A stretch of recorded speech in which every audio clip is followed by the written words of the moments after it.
Hi. So let's now go into the weeds and talk about the closing disclosure and the new state disclosure forms. But before we go there, I want to bring to light a few things in the rule that we didn't talk about earlier. The first is owner's title insurance. Under the rule, on both the loan estimate and the closing disclosure form, the owner's title insurance has to be shown as optional. Now this may create confusion for some buyers who don't understand the value of title insurance. Keep in mind that a lender's policy of title insurance does not protect the owner. The owner actually has to lose the property before the lender's title insurance kicks in. So this is something that's actually going to create, I think, questions, and those questions may be directed to you, the realtor. The other interesting feature of the rule is the way the rule calculates the simultaneous issuance premium. It's very different from the way we see it shown today on the HUD.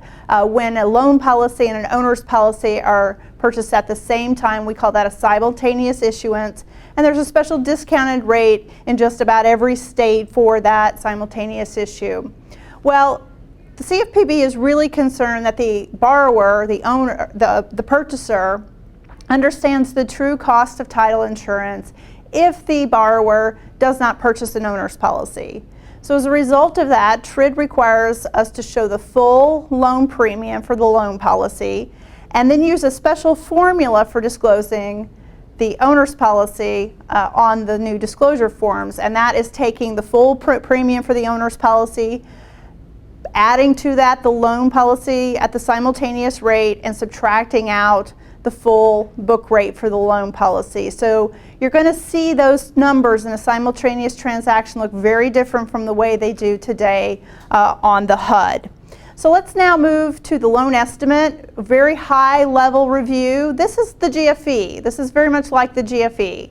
So it contains, the loan costs, any other costs that the lender requires for the loan. It contains a projected payment table that shows the consumer what the payments are going to look like over time, and also the cost of closing the transaction. Now keep in mind that the loan estimate and the closing disclosure are very dynamic forms, and what that means is that you can no longer put not applicable in a section of the loan estimate that doesn't apply to this transaction. That section of the form won't show up at all. So you're going to see the forms looking different depending on the type of loan and the type of closing that you have. They'll be very, very different. Sections will come in and sections will come out. So just really quickly, this is what the loan estimate looks like. At the very last page, you have contact information. You have a comparison chart if the lender has another loan they want to show the consumer so that they can compare that. And also a section for confirmation of receipt for the borrower to sign off on that form. So let's move now to the closing disclosure for the purchaser. We are moving away from the line numbering system on the HUD. So where we had the 1100 series and the 1200 series, those are no more. Fees now have to be listed in numeric or in alphabetical order, and fees have to be itemized. So again, just like on the loan estimate, you're going to see fees move around into different sections, and they'll all be itemized depending on whether the borrower is allowed to shop for that particular fee or service provider fee or not. You're also going to see that these disclosures are on 8.5 by 11 paper. That's a requirement under the rule as well. And again, title fees, an interesting part of this rule, title fees now have to be shown as title, space, dash space, and then a description of the fee. So while under the 2010 HUD rule we rolled all of our fees up into the 1100 line, we're now rolling fees back out and itemizing all of our fees. Title space dash space settlement fee, title space dash fee commitment fee. All of our fees now are going to be itemized. So page 1 of the closing disclosure, the top portion has a detailed transaction information section. You see the name of the settlement agent, the name of the parties, the loan information, the property address, and if the property address isn't known, then you have to use the zip code, and also the sales price. So the dates on the closing disclosure are not the closing and settlement dates. They're actually the lender's dates. So the date of disbursement is the date that the lender actually funds the loan, sends the proceeds to the settlement agent. The date of closing is actually the date of consummation. So when looking at this form, keep in mind this is a TILA form, not a RESPA form, it's a lender form. So all of the information on this is really the lender's information. We also have on the rest of the first page of this closing disclosure, this should match up very nicely with the loan estimate, that projected payments table that shows what is going to happen to the payments over the life of the loan. In this example, the first 1 through 7 years, there's a mortgage insurance payment that drops off in year 8. So it shows the consumer what their payments are going to look like over time. The final section, cash to close and closing costs, may be a little confusing to the consumer because they don't actually get that information until page 2 and 3. So page 2 is divided into other costs and loan costs.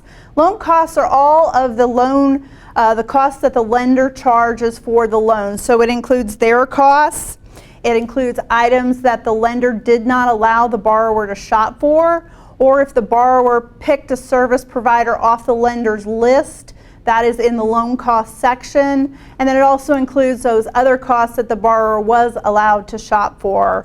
So you've got not only the cost to actually purchase the loan, but you've got other costs that the lender requires in order to make the loan.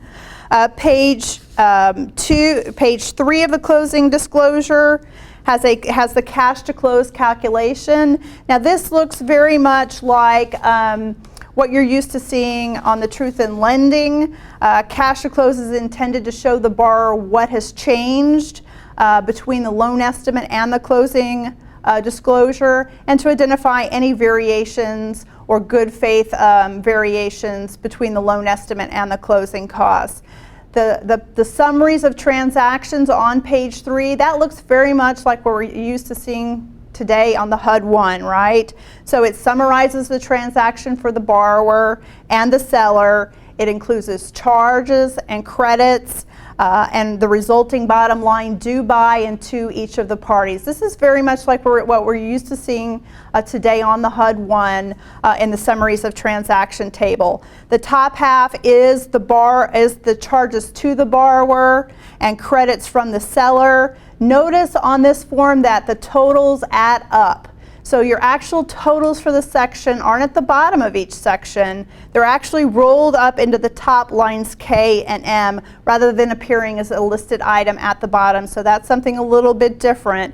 The bottom half of the summaries table is where you see credits for the borrower and charges to the seller. Notice that cash to close in this section should be the same as on page 1, at the bottom of page 1, that cash to closing section. So let's move to page 4 of the closing disclosure for the purchaser. This is where you see information based on terms and conditions of the loan. Now, only applicable information to this specific loan will be included on page 4. So this is going to look different in each transaction. You're not going to see all of this loan disclosure information on every single transaction. You also have the escrow account information on this page set out there for the consumer. Let's move to page 5 of the closing disclosure. Here you've got the loan calculations. That is actually from the current TIL, the current truth in lending form. So those loan disclosures that you see here on page 5 are actually from the current truth in lending. So it shows the total payments and finance charges that the consumer is going to pay over the life of the loan. It shows the amount of the loan, the APR, and the total interest paid over the term of the loan expressed as a percentage. There's also a section on here for questions. So if the consumer has any questions, this directs them to the Consumer Financial Protection Bureau and shows them where they can go if they have any questions about anything that happened in the transaction process. And we know, because these changes are going to be so big, that there are going to be consumers that have questions. There are also the other disclosure section of page 5. These are the TILA, the Truth in Lending disclosures that we're used to seeing in the Truth in Lending form. Now these again won't be the same on every form. What disclosures are included on page 5 will really depend on the nature of the transaction. So again, these forms are dynamic. They're not going to look the same on every transaction. The fees are not going to be put in the same place on every transaction, so important to know. On page 5, you also have the contact information section, which will be the same on all forms, and it has to be completed. One of the things you'll notice about the contact information section is the table requires license numbers for real estate brokers and for real estate agents, and also contact information for the settlement agent. That is information that must be provided on these new forms under the new rule. So the last section of page 5 is the optional signature line. The lender can choose to have a signature line in the closing disclosure or not have a signature line on the closing disclosure to confirm receipt of the closing disclosure. So now let's move to the closing disclosure for the seller. This is a different form from the CD or the closing disclosure for the purchaser. Now, one thing that you should keep in mind about this rule is the CFPB really doesn't care about the seller. They're really concerned about the buyer and ensuring that the buyer understands the loan transaction and what they're going to pay for closing costs. So instead of being a 5-page form with all the TILA disclosures, this is really just the seller side of the transaction. So it's a very quick, short 3-page form. The first page has the closing information. That's going to look very similar to the information that's on the purchaser CD. It has the transaction information like on the purchaser CD. You have the summary of transaction that's going to show the seller side of the transaction. So this is really just the seller side of the transaction. And you also have a contact information section and questions.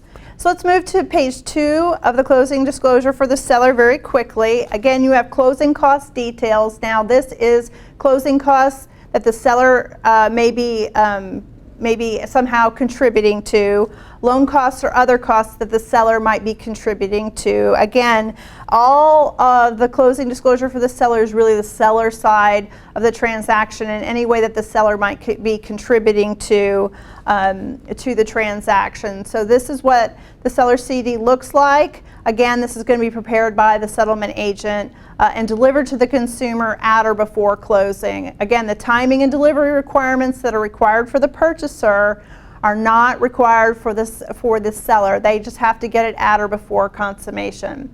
So let's now move to the state disclosures. We have on the screen here the Texas disclosure. Texas and Florida have promulgated a final disclosure form. Louisiana is also working on a disclosure form. The Texas disclosure is going to be required in every transaction where the federal closing disclosure is also required. Now keep in mind that this is not a settlement statement. The Florida disclosure is not a settlement statement either. It's really to disclose information to the consumer about the state regulated requirements for disclosing the simultaneous issue. It's also got an acknowledgement and authorization section so that the settlement agent can confirm that all of the parties agree the numbers are correct, and that they give the settlement agent the authority to fund the transaction. So what's required on this form is you have to show the title insurance premium in a simultaneous transaction the way it's required by the Texas Department of Insurance. So it's going to look different than on the closing disclosure, but the total costs for the owner's policy or for the simultaneous rate on the closing disclosure and the Texas disclosure should equal the same. So you should see the totals the same, even though the state requires you to disclose the simultaneous issue one way and the federal rule requires you to disclose it another way. You also can show any premium split with the underwriter on the Texas disclosure, and any payment of a portion of the real estate commission to third parties can be shown on this, as well as an itemization of fees paid to the settlement agent. For example, itemization of recording fees that are not itemized on the closing disclosure. So if there's additional documents being recorded that you cannot itemize on the CD. You can itemize those here on the Texas disclosure. And it also includes itemization of other fees that are not itemized on the closing disclosure. For example, individual title insurance endorsements. These do need to be rolled up on the CD and shown as a line item. So on the Texas disclosure, they can be sort of listed out. And again, the last page has a place for an acknowledgement and authorization to disperse. TAR also has an authorization form. It's an authorization form to furnish the disclosures that can be added to the real estate contract. You'll remember in the earlier segment, Bob mentioned that we can no longer, as the settlement agent, provide the disclosures to the realtor without authorization because of the privacy issue. There is non-public personal information on these disclosures that under Graham-Leach-Bliley we are prohibited from providing unless we have authorization from the parties. So the Texas Association of Realtors put together this authorization form that would allow us to provide it provide the realtor with the disclosure forms. So some top takeaways, be sure that you learn the new loan estimate and closing disclosure. I do think that your clients are going to have questions about those new forms. Learn the new Texas disclosure form and how that sort of fits into the transaction. Talk to your settlement and title companies about how the process is going to work. What's it going to look like? They're a great resource. They're talking to lenders about how this process is going to work. Watch out for that 3 business day rule. If your clients want to make any changes at or before closing, make sure that you've managed that expectation at the beginning of the transaction and let them know that that's fine.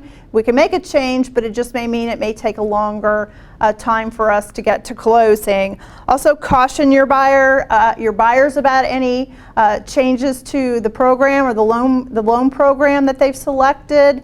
Caution your sellers about doing anything, making any changes to the property once the walkthrough has happened. Tell them don't remove the dishwasher, leave the chandelier in place, don't make any changes, because those are the kind of things that are going to perhaps delay the closing, and they need to know about that at the beginning of the transaction. Also, be ready to guide your clients through these forms. The title company will definitely be willing or be able to help with this, but it's really going to be, in my opinion, a team effort. Marvin talked about collaboration. This really is a much more collaborative process.